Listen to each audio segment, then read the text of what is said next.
sudah tahu, alhamdulillah sudah kita tamatkan. Walaupun sebenarnya tidak bisa dikatakan menamatkan karena bacanya baca cepat ya, lepas saja. Kalau menamatkan itu harus dibaca secara rinci sampai tuntas. Tapi alhamdulillah 21 pertemuan kita bisa baca dan kita ambil intisari. Saya berencana mulai besok saya mau membahas tafsir Al-Quran mulai dari surah Al-Fatihah sampai surah An-Nas. Satu Al-Quran, Al-Fatihah sampai An-Nas. Dan itu akan butuh waktu, apalagi bacanya pelan-pelan, itu mungkin akan butuh waktu sampai 5 tahun. Jadi kalau besok kita mulai baca Al-Fatihah, tafsirnya tersisa Ramadan sisa 7 hari kurang lebih. Al-Fatihah mungkin selesai. Al-Baqarah dan seterusnya kalau umur panjang kita masih dikasih kesempatan bertemu Ramadan, kita lanjut baca Al-Baqarah. Seterusnya sampai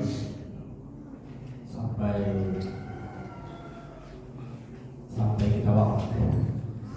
Itu niat saya, mudah-mudahan bisa terwujud.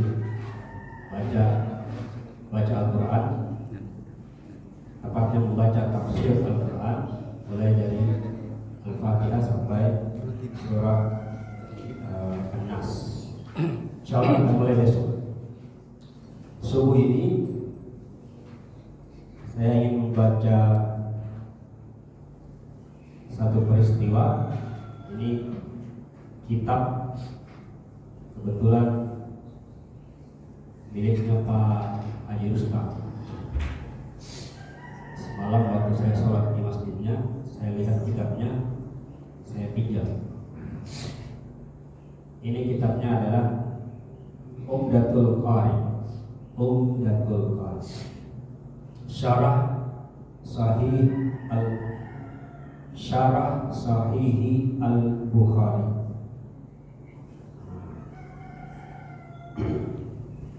Dari Imam Al-Allamah Badruddin Abi Muhammad Mahmud bin Ahmad Al-Aini.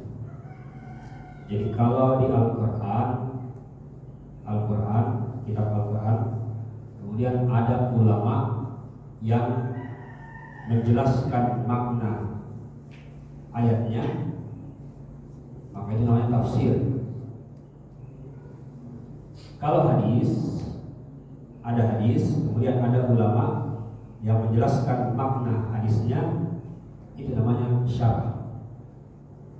Ya, kalau Al-Quran ada ulama yang menjelaskan apa makna ayat ini, misalkan Al-Fatihah, Alhamdulillahirabbil alamin, Bismillahirrahmanirrahim, apakah bagian dari Al-Fatihah atau bukan? Nah, itu penjelasan, itu namanya tafsir.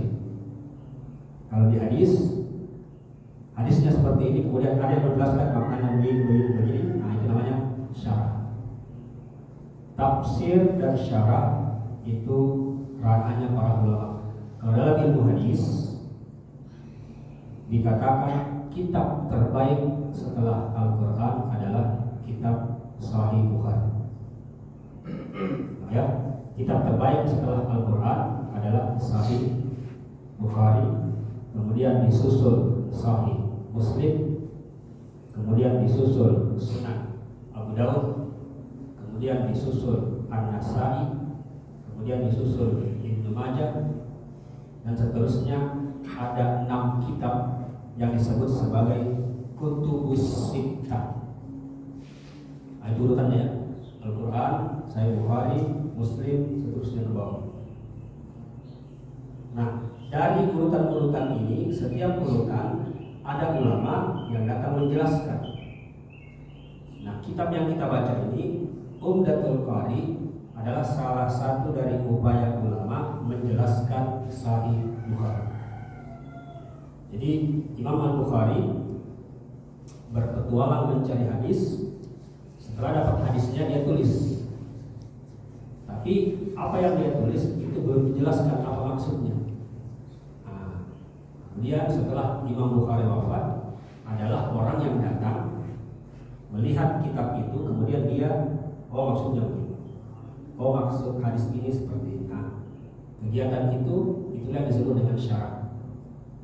Saya ulang, subuh ini kita baca syarahnya yang dilakukan oleh Al-Imam Al-Allamah Badruddin Abi Muhammad Mahmud bin Ahmad Al-Aini Al-Mutawaffa Tumlumi'a Khamsa wa Khamsin, yang wafat pada 855 Hijriah, berarti sekitar abad ke,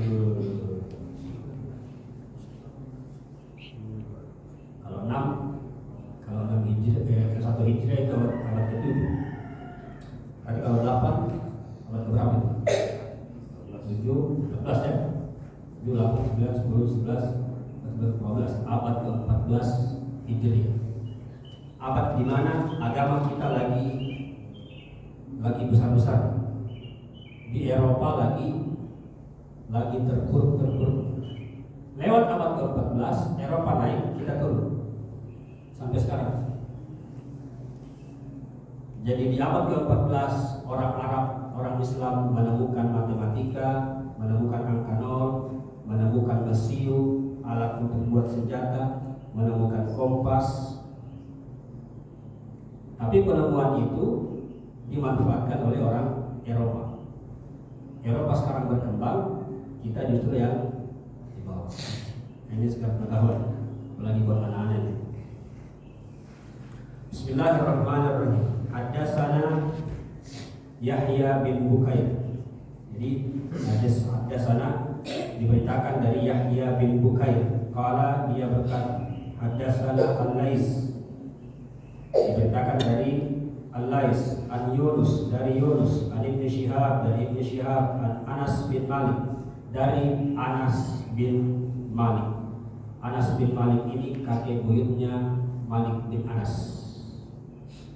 Ada 4 mazhab: mazhab Hanafi, mazhab Maliki. Maliki ini kakek buyutnya Anas bin Malik. Qala, kana Abu Zar, bahwasanya Abu Zar yuhaddisu, dia menceritakan, anna, bahwasanya Rasulullah sallallahu alaihi wasallam, Rasulullah sallallahu alaihi wasallam qal, bersabda. Apa sabda Nabi? Furija an saqfi, suatu malam atap rumahku terbelah. Furija an saqfi, suatu malam atap rumahku terbelah, tiba-tiba terbuka. Wa ana di Makkah, pada saat itu saya di Makkah. Jadi rumah yang di Makkah. Kalau Nabi bilang rumahnya di Makkah, berarti rumahnya Ummu Hani yang ada dekat Ka'bah. Ya, ini Ka'bah. Kalau rumah aslinya Nabi tempat lahirnya lumayan jauh, tapi di tempat yang disebutkan ini itu dekat sekali dengan Ka'bah. Wa ana di Makkah, fa nazala Jibril. Kemudian Jibril turun.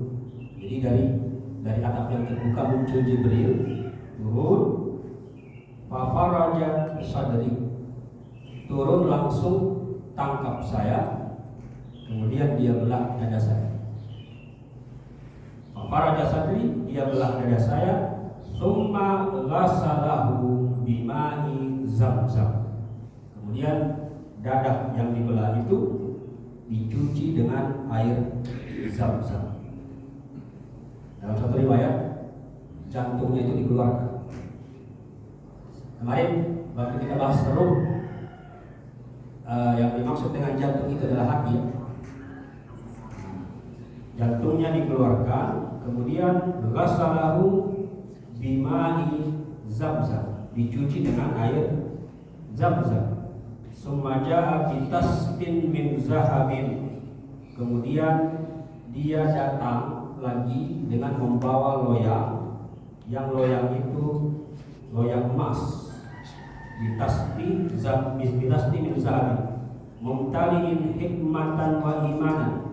Isi loyang itu adalah hikmah dan keimanan. Ini luar biasa. Isi loyangnya berisi hikmah dan keimanan. fa'afraqahu fi sadri, kemudian dia simpan lagi ke dalam dadaku. Jadi tadi diambil, kemudian dicuci di loyang yang ada emas loyang emas ya, dicuci pakai air zam-zam. Setelah dicuci, diambil kembali, disimpan kembali, fa'afraqahu fi sadri, tsumma atbaqahu, diletakkan pada posisinya seperti semula. Summa akhadha biyadi, kemudian dia ambil tangan saya, fa'araja bi ila sama. Fa'araja. Nah ini kalau araja itu bahasa Arabnya, jadi ada barang di sini langsung diangkat. Ada namanya araja. Kita kenal dengan mi'raj. Ya, barang, kemudian araja itu diangkat naik ke atas. Araja bi ila sama'id dunya, saya diangkat ke langit dunia. Falamma jitu ila sama'id dunya, ketika sampai di langit dunia, qala Jibril, Jibril berkata li khazinis sama', kepada penjaga langit itu. Apa yang dikatakan Jibril? Iftah, buka pintunya. Apa kata penjaganya? Man haza, siapa itu?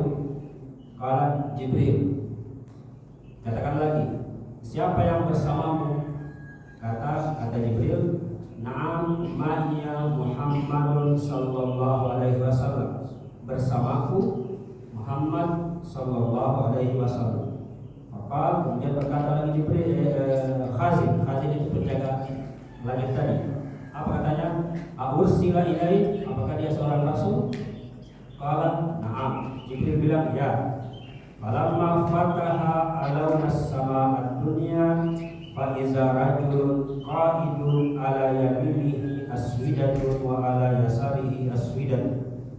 Nah, jadi di langit pertama, langit dunia, ketika Nabi dan Jibril masuk, di depannya ada laki-laki yang duduk.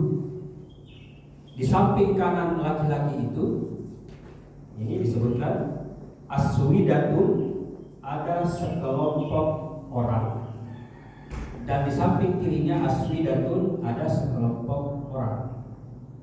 Ketika Nabi menoleh ke kanan, kelompok orang yang di kanan itu dhahika, tertawa, tersenyum. Ketika Nabi melihat ke kiri, kelompok orang yang di kiri itu baka. Jadi yang di kanan dhahika, yang di kiri baka. Berkata orang itu, marhaban bin nabi sholih wal ibni sholih, selamat datang bagi nabi yang saleh dan keturunannya yang saleh. Apa kata Muhammad sallallahu alaihi wasallam? Nabi berkata kepada Jibril, man haza, siapa laki-laki ini? Apa kata Jibril? Haza Adamu alaihi salam. Ini adalah Nabi Adam. Yang ada di samping kanannya adalah orang-orang yang selamat. Yang ada di samping kirinya adalah orang-orang yang tidak selamat. Yang di kanan keturunannya yang selamat, yang di kiri keturunannya yang tidak selamat. Itu langit pertama ya. Di langit kedua terjadi juga hal seperti itu, tapi di langit kedua, ketiga, keempat, kelima sampai keenam tidak ada kelompok orang seperti tadi ya. Jadi Nabi cuma bertemu di langit kedua, ketiga, keempat, kelima dan keenam. Langit kedua ketemu Idris, langit ketiga ketemu Yahya. Nah ini ya, lihat. Adam, Idris, Musa, Isa, Ibrahim. Yahya, Musa, Isa, Ibrahim. Jadi Adam, Idris, Yahya, Musa, Isa, Ibrahim. Di setiap tingkatan Nabi bertemu dengan nabi-nabi yang kita sebutkan tadi. Terakhir ketemunya dengan Nabi Ibrahim alaihimussalam. Nah, sini yang bagus lagi ya. Qala Anas, berkata Anas, falamma marra Jibril bin Nabi Idris qala marhaban bin Nabi Salih ila akhir. Sama seperti kejadian tadi, siapa ini? Tapi di setiap nabi yang dilewati tidak ada seperti Adam tadi. Adam tadi kan ada yang di kanan, ada yang di kiri. Sedangkan seterusnya mulus-mulus saja tanpa ada pemandangan seperti itu. Kira-kira kenapa seperti itu? Kira-kira kenapa seperti itu? Kita jelaskannya. Yang menarik berikutnya, qala Nabi summa urija bi hatta zahartu li mustawa asma'u fi sariful aqlam. Saya sampai pada titik di mana ada suara seperti suara pena yang menulis. Nah, ini kalimat kiasannya. Seperti ada suara pena yang menulis. Ini kiasan. Kiasan maknanya apa?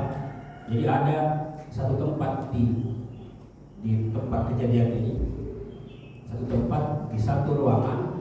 Ruangan itu seperti ada yang menulis. Yang dimaksud dengan menulis itu adalah di situ ditulis amalnya manusia. Yang pertama ya. Yang kedua, di lokasi itu disitulah tempatnya Tuhan kita, Allah Subhanahu wa Ta'ala. Ini penjelasannya kalau dipanjangkan nanti akan ada yang beranggapan Tuhan ada di langit. Ya, tapi itu nanti pembahasan lain. Tidak usah kita bahas sampai ke sana. Yang pada intinya Nabi sampai ke tempatnya Tuhan. Kalau bahasa para ulama sih Sidratul Muntaha. Ya. Ketika sampai ke tempat itu, fa faradallahu ala ummati khamsina salat. Maka Allah mewajibkan kepada umatku 50 waktu sholat. 50 waktu sholat. Farajatu bizalik, dan saya terima. Coba, Nabi tidak A, tidak B, langsung terima. Kalau jadi bahaya kita. Farajatu bizalik hatta marartu ala Musa. Setelah dia terima, dia keluar dari tempat itu, kebetulan bertemu Musa. Musa tadi langit keberapa? Langit ke-4. Bertemu Musa, apa kata Musa? Ma faradallahu laka ala ummatik. Apa yang Tuhanmu wajibkan kepada umatmu. Kuntu, saya berkata, Nabi bilang, farada khamsina salatan. Tuhanku mewajibkan kepada umatku 50 waktu sholat. Kalau sekarang itu ada 50 itu tidak ada jeda ya, dari pagi sampai raya. Sampai pagi lagi kayaknya ada jeda ya. Kata Musa, farji ila rabbika fa inna ummataka la tubiku zalik. Kembali ke Tuhanmu, sesungguhnya umatmu tidak akan sanggup. Kira-kira Musa ingin bilang umatku saja tidak sanggup, apalagi umatmu. Saya kasih tahu ya, ada beda antara orang Yahudi umatnya Musa dengan umatnya Muhammad. Umatnya Musa ciri fisiknya kuat, besar, gagah. Ciri umatnya Muhammad fisiknya lemah, warna kulitnya tidak teratur, ada yang hitam, ada yang putih. Tapi kalau orang Yahudi itu sempurna, fisiknya bagus, otaknya bagus, penampilannya gagah, kuat secara fisik dan mental. Kata Musa, umatku saja yang begitu modelnya tidak sanggup, apalagi cuma umatmu. Nah, ini Nabi Musa meremehkan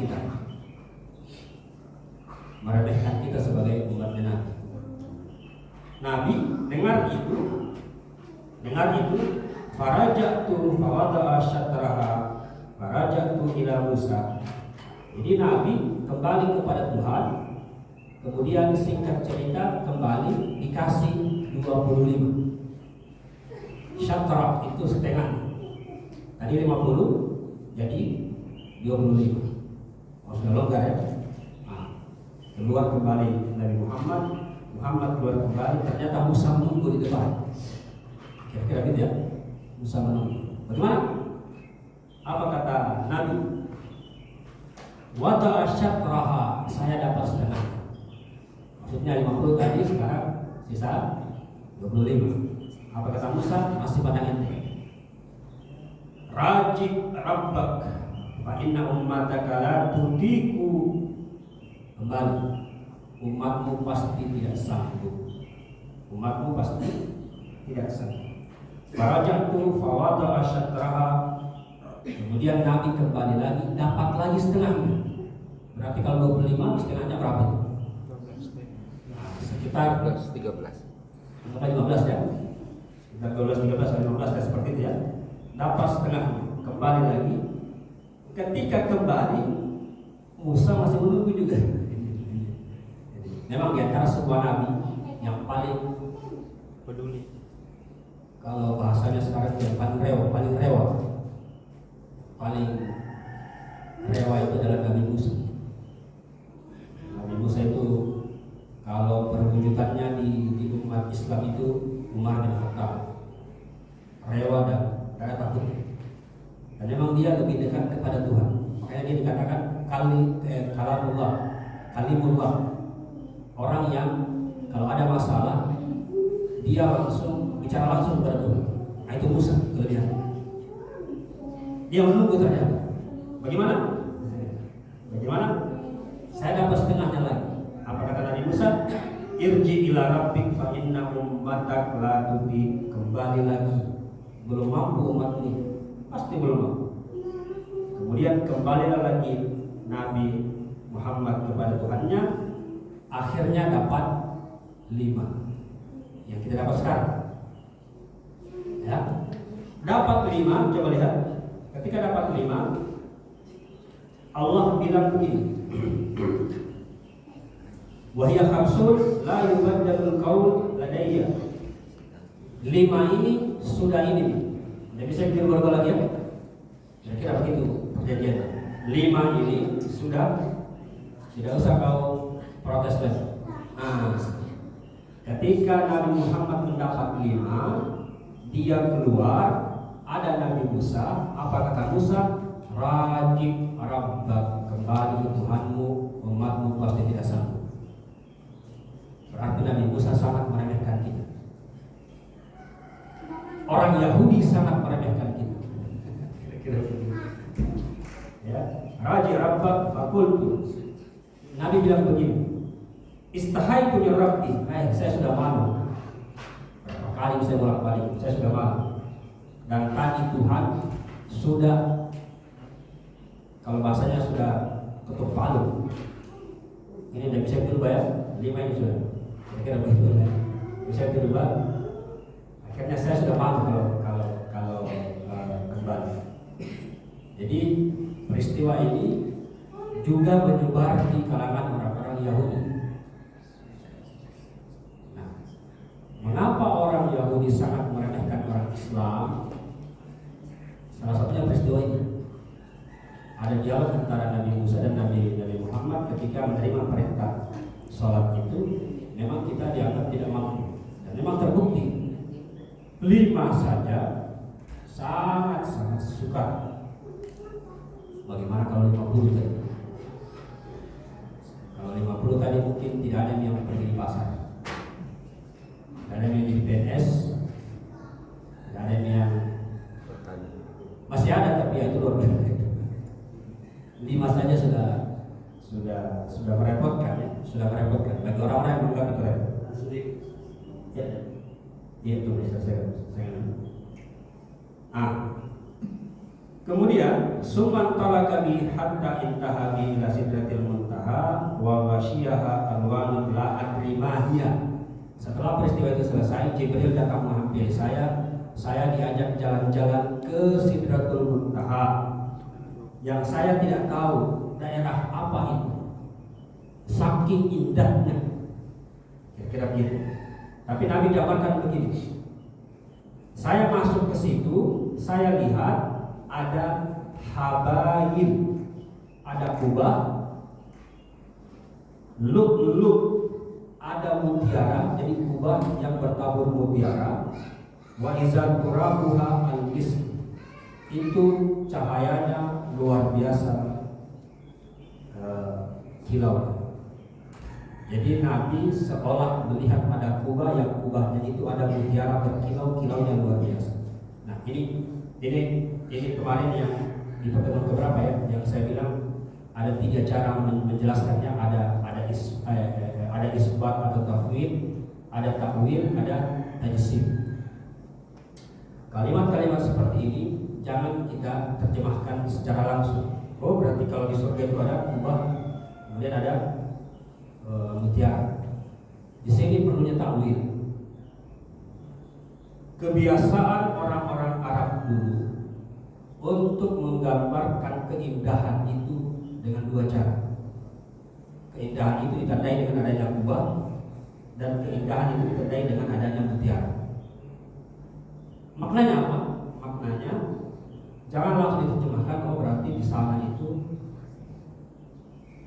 ya modelnya berarti ada kubah ya. Nah, tidak begitu ya penerjemahannya. Penerjemahannya adalah karena kebiasaan orang Arab menerjemahkan keindahan itu dengan menggambarkan seperti itu, maka hadisnya juga bergambar seperti itu. Jadi Nabi masuk ke suatu tempat, lihat kubah, lihat mutiara, maksudnya Nabi melihat keindahan yang sangat luar biasa. Kira-kira gitu ya. Itu salah satu cara. Kemarin yang beberapa saya lupa bagaimana kita menerjemahkan. Ada 3 cara: cara isbat atau tafwid, cara takwil, atau cara tajsim. Cukup panjang, subuh ini lebih dari 10 menit. Biasanya cuma 6 menit atau 7 menit ya, karena memang hadisnya sangat panjang. Mudah-mudahan bermanfaat. Kalau mau bertanya kita lanjut diskusi. Besok yang tadi apa yang saya ingatkan, kita membahas surah Al-Fatihah dan seterusnya sampai Nas. Jika masih itu berpanjang, mudah-mudahan kita masih bertemu dengan Ramadan. Subhanallahumma wa bihamdik, asyhadu an la ilaha illa anta, astaghfiruka wa atubu ilaik. Assalamualaikum warahmatullahi wabarakatuh.